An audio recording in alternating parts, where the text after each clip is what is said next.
Welcome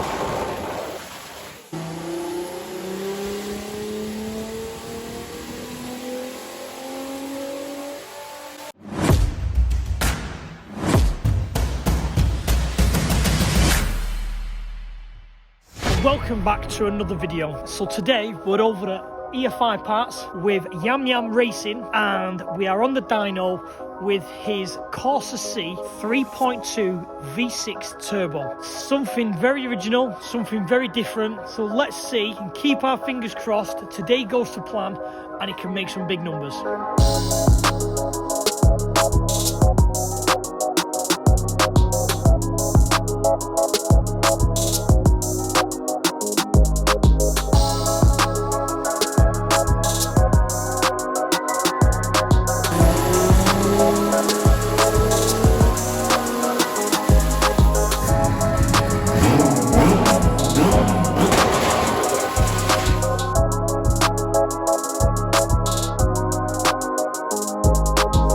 Rods, brand new rods, obviously FCP ones.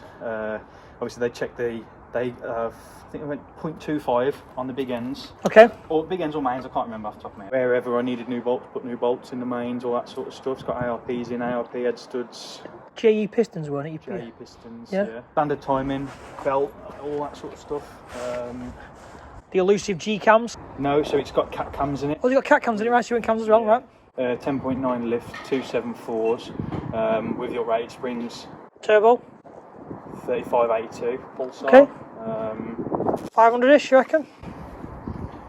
I know it makes what it makes, but is that you've got to have a number in your head you think a 35 should floor that? Yeah, I mean, I'm not really up with turbos too much, to be honest. Like, specs on 800 and something. Yeah. Front wheel, as in on the pulsar. Yeah. Yeah, 1300cc injectors, 80mm throttle body. What ECU? Link. Oh, right. G Fury X. I was thinking driving over, why did he go for the V6? And I can only think it was a budget build. We'll put a V6 in it, throw a load of nitrous down it neck. But to be honest, I think it was peer pressure more than anything. Every time it's like raggy and that, like, oh, when you're turboing it, and I'm like, nah, and then it blew up. And I looked at it and I thought, so I'm going to build a standard engine every time for the night, because I need the heads on, because the heads flow with the cams, all that sort of stuff. Because the cams, obviously, you've got to have them all, the heads all scalloped out for the cams. For the profile, yeah. So I've got to have that done. So I need to fit them heads to every bottom end that I blow up, basically. Yep. Them engines, as you probably know now, are getting expensive. Yeah, and they're getting harder to find. You're probably going to pay 300 to 500 quid per engine. To really push it, I could do an engine and an event. Yeah. So it's going to cost me £600-700 to build the car for a event. Yeah. No, it makes sense. Like, listen, you know what I mean? everything was cheap and cheerful back then. You can get an Amiga for 200 quid and pull an engine out. Exactly that, like.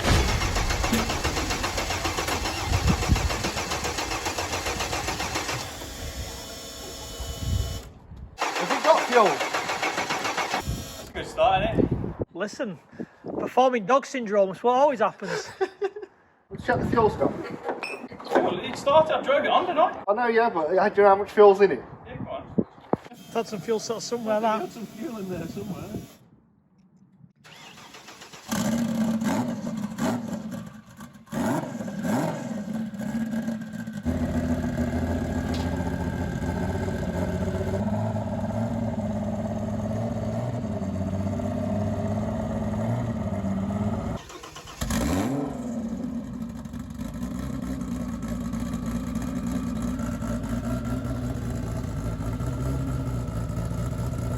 So come outside, so where we're up to, we're doing all the part load throttle, all the low down stuff, the drivability, the cold start, the hot start, that type of thing. And whilst doing that, we're breaking the engine in. Because there's a massive debate online, and I don't want to get involved in it, on how you should break an engine in. People say 500 miles, people have their own opinion. But with the drag car, very hard to do. With a blank ECU that's not been mapped, very hard to do.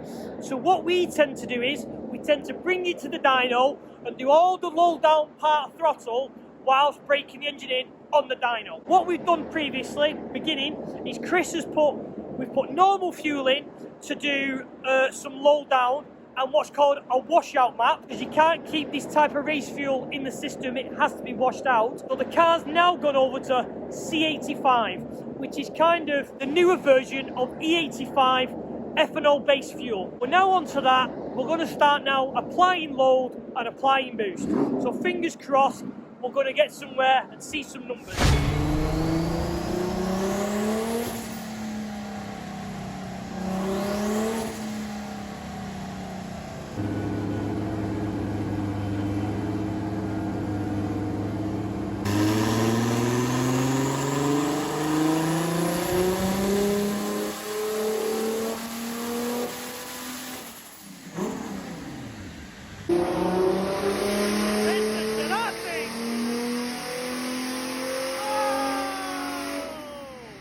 Right, so where we're up to? So we're starting to apply boost, and we've had a bit of a whip round for an ice cream. Scott is 580 horsepower. Wayne, who's his friend who's come with us, is 557, and I've just played it safe at 558 because I think it's going more. I think we've just hit around just under a bar to boost, and we've seen 385 with 390 foot-pound of torque. So I think now with Chris still dialing in and starting to apply more boost, it's going to make some great numbers, and the torque figures of this V6 is phenomenal. I'm really excited to see what this can do on the dyno, never mind on the track. So let's keep watching them numbers climb as the evening pans on.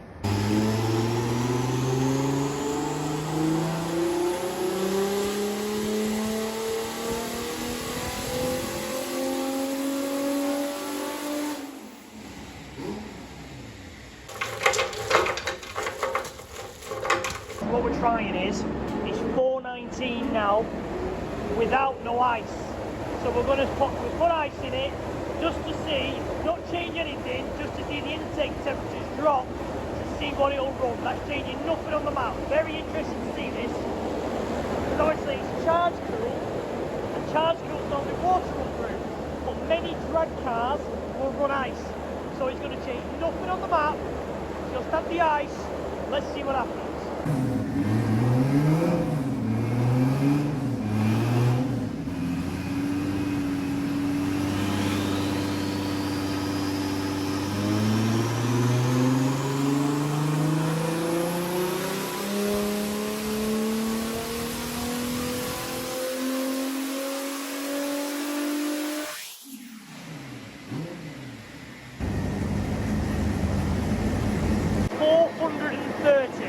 So, from just literally adding ice and seeing the intake temperatures drop, not really just an indicator on the map, it went from 419 to 430. Quite interesting, that, quite interesting. Because obviously, a lot of the probably background maps which would pull ignition time in because the intake temperatures have gone so high, that's not an issue no more. So we're seeing a true figure. So it'll be quite interesting, again, to keep watching how it pans out.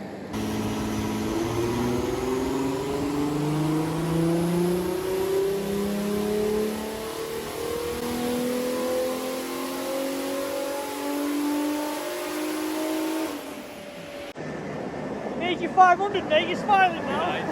Yeah, happy days. You've got to do 600, mate, easily. You take your car to the dyno, the nerves, you don't want to watch your car run because you question every single nut bolt that you've put together on the car and hope it all stays together. But so far, so good. So that's what we've just seen, 666.9 I think it was, at 22 PSI. So obviously now we're starting to increase the boost and start ramping the power up as it goes. But what's happened is the engine's cut out and basically the fuel pumps have for some reason died, both of them. So we're just investigating that. But at 666, I think with a little bit more fettle and a bit more boost, we're probably going to see over 700, which in my opinion, I haven't seen, it's got to be one of the, if not the most powerful Vauxhall V6 engine there is definitely in Europe, I would have thought, maybe even the world. Let's see if we can fix this issue, but the numbers are certainly coming good. So we've managed to find the problem. The problem is on a V6, on a Vauxhall, it has a water pipe on the timing belt side, which basically runs under the cam belt cover and then joins up with the thermostat housing in the middle of the V. That has an O-ring on, and what's happened is it also, that pipe which runs under the cylinder head bolts to the cylinder head at the front. The thread was never that good according to Scott, and what it's done is it's literally vibrated popped it out, dropped all its coolant. So we've managed to push it back in, put another bolt in with some thread lock and a load of cable ties to try and hold the pipe together, and we're going to have another crack at it. So fingers crossed, we should have temporarily fixed that and we can get some more runs in to finally dial it into the finished numbers.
So that's going to be us done. Final numbers, 710 horsepower. To my knowledge, that there is the world's most powerful Vauxhall V6 engine. Super interesting evening, really enjoyed it. Chris at EFI Parts, as usual, smashed it out the park. He always takes care of us front wheel drive and drag lads. I haven't even had the car done. Brilliant host, really informative, talks us through everything. Fantastic guy. Done his job. Scott's over the moon. He turned up just thinking he was wanted 540 horsepower.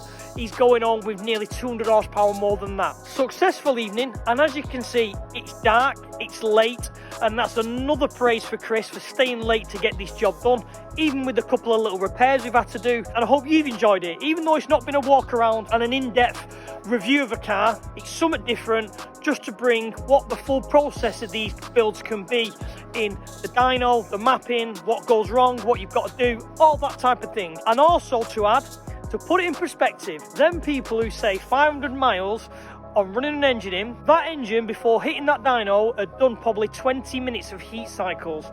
And then 3 hours later, probably 4 hours later, it's doing 710 horsepower. You take that as you want, you take that as will. So, we'll sign this one off. What a fantastic evening, what a fantastic joy it's been to see this. I'll see everyone on the next video.